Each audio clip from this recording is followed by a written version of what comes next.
मेरे पढ़ाई के लिए भी पैसे नहीं थे, तभी तो पापा ने आपके घर मेरी शादी की है। तभी उसका पति वहां आ जाता है और उसे जोर से चांटा लगा देता है। जबान इतनी चल रही है, मेरे पिता के सामने बोल रही है, हैं? उन्होंने सिर्फ 50,000 मांगे थे तुमसे और तुम तो ऐसे रिएक्ट कर रही हो जैसे पूरी जागीर मांग ली हो। सास सिद्धि का हाथ पकड़कर उसे घर से बाहर कर देती है और वो सीधे अपने माँ बाप के घर चली जाती है। माँ, कैसी हो तुम? अरे सिद्धि, तुम आने वाली थी, बताया नहीं? पापा या भाई कोई लेने आ जाता। क्यों? भाई क्यों लेने चला जाता? और कोई काम नहीं है क्या? इसकी शादी में जो पैसे लगे हैं वो पेड़ से थोड़ी ना तोड़े थे, वो कर्जे भी तो चुकाने हैं। मैं और तेरा भाई दिन रात मेहनत करते हैं तब ये पैसे आते हैं। सिद्धि ये बात सुनकर हैरान रह जाती है।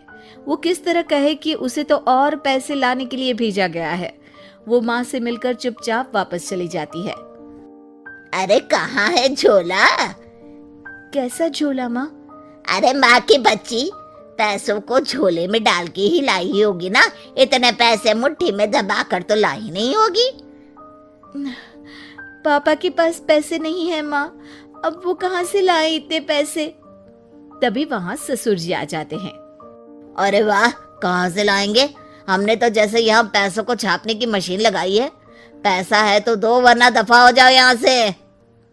सिद्धि जोर जोर से रोती हुई अपने कमरे में चली जाती है, लेकिन उसके बाद उसके साथ जो होता है वो उसने कभी सोचा भी नहीं था। सिद्धि का दरवाजा कोई जोर जोर से खटखटाता है। जैसे ही दरवाजा खोलती है, उसका पति और देवर खड़े होते हैं। लाओ लाओ, मैं अभी इस पर तेल डालकर जला देती हूँ। सिद्धि ये सुनकर डर जाती है। नहीं नहीं, मुझे मत मारो।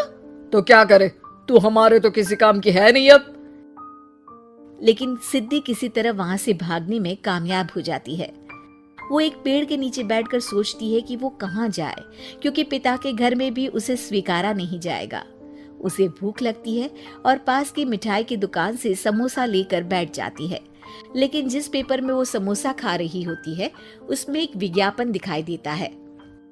अरे, सरकार की ये योजना तो बहुत अच्छी है, इससे तो मैं अपने आगे की पढ़ाई पूरी कर पाऊंगी। सिद्धि सीधे उस सेंटर में पहुंचकर वहां के लोगों को सारा हाल सुनाती है। हम लोगों को तो तुम जैसे टैलेंट की तलाश ही रहती है। तुम बिना चिंता के यहाँ पढ़ाई करो और किसी भी चीज की जरूरत हो तो हमें बताना। सिद्धि का जीवन वहां से बदल जाता है और एक दिन ऐसा आता है जब सिद्धि एक मशहूर डॉक्टर बनती है। एक दिन सिद्धि अपने कैबिन में बैठी होती है, तभी राहुल यानी कि उसका पति वहां आता है। डॉक्टर, मेरी माँ को बचा लीजिए, वो बुरी तरह से जल गई है। शहर में सिर्फ आप ही है जो मेरी माँ को बचा सकती हैं। लेकिन ये क्या? सामने सिद्धि को देख राहुल हैरान हो जाता है। तुम? हाँ, मैं। हाँ, देखो ना, ईश्वर का भी कैसा खेल है।